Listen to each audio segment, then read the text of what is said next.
Bonsoir à tous, dimanche 12 janvier, soyez les bienvenus dans votre journal week-end, voici les titres.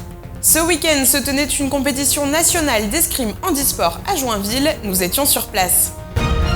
La cérémonie des trophées des sports avait lieu hier à Héronville en Meuse, nous reviendrons sur cette matinée riche en applaudissements.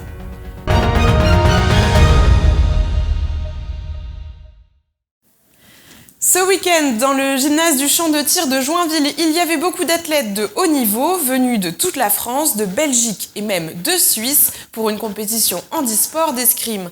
Un reportage signé Julien Carré et Alizé de Morny. La 9e édition du circuit national fleuret et épée handisport se tenait ce week-end à Joinville. Cette compétition organisée par les Mousquetaires de Joinville a réuni 38 sportifs de haut niveau. Le but de cette rencontre est bien évidemment la qualification pour les championnats de France. Au cœur de cette organisation, Vincent Henry, président du club mais aussi athlète de haut niveau, pratique ce sport depuis 7 ans qui est identique à l'escrime valide. La seule différence qu'il y a avec l'escrime valide, c'est que ça se passe en fauteuil, qui sont fixes.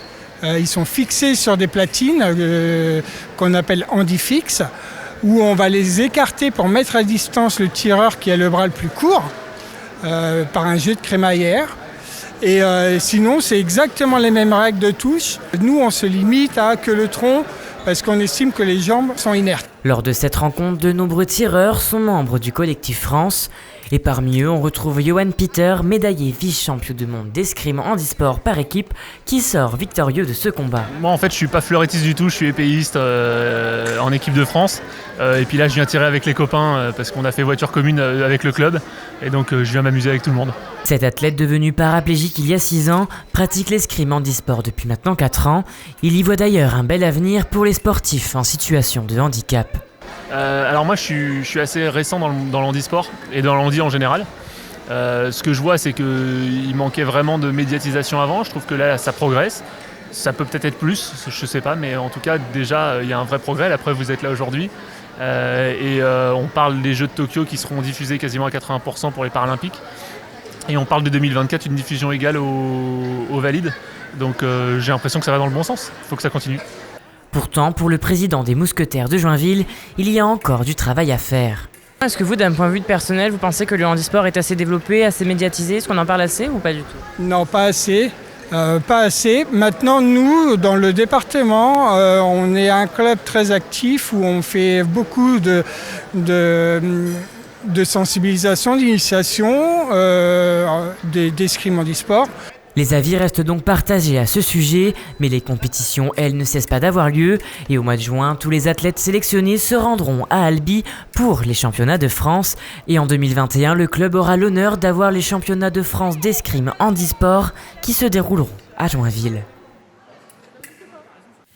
Pour ce journal résolument sportif, je vous propose de revenir sur la cérémonie des trophées des sports qui avait lieu hier matin à Héronville et qui a réuni une petite centaine de sportifs et de passionnés. Un sujet réalisé avec Alizé de Morny. En ce samedi 11 janvier, le sport était à l'honneur dans la commune d'Héronville. La matinée a débuté avec la pose de la première pierre du futur gymnase intercommunal d'Héronville des Portes de Meuse. Situé juste à côté du groupe scolaire, il viendra appuyer le gymnase d'Ancerville, aujourd'hui saturé.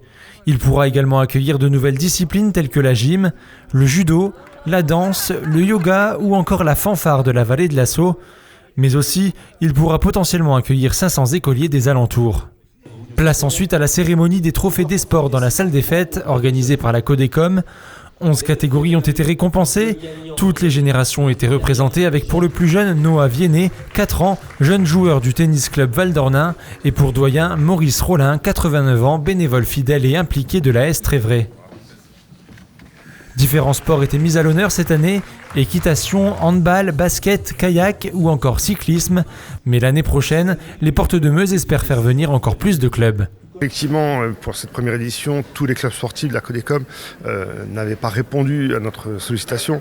Je pense que l'année prochaine, on aura beaucoup plus de candidats, de lauréats et une diversité plus grande dans les clubs qui participeront au Trophée du sport. En plus de mettre en valeur les clubs et leurs bénévoles, c'était aussi l'occasion de mettre en lumière les champions du territoire. Lucie Selpucre, du centre équestre de Biencourt, qui fait du trek et tourne en national et international, fait partie de ceux qui ont un avenir très prometteur et qui a été récompensé par le titre de championne internationale de l'année.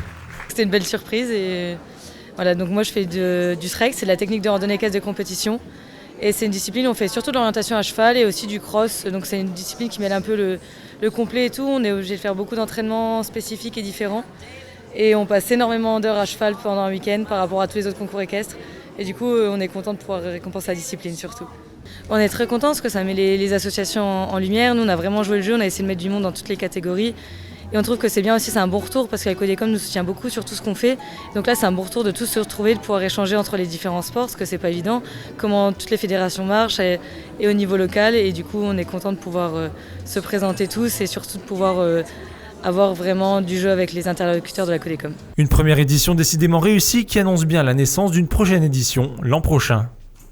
Et c'est la fin de cette édition. Merci à tous pour votre fidélité. Tout de suite, vos prévisions météo de demain. Toute l'actualité qui vous concerne, à voir ou à revoir dès maintenant sur puissancetélévision.fr et sur notre application mobile.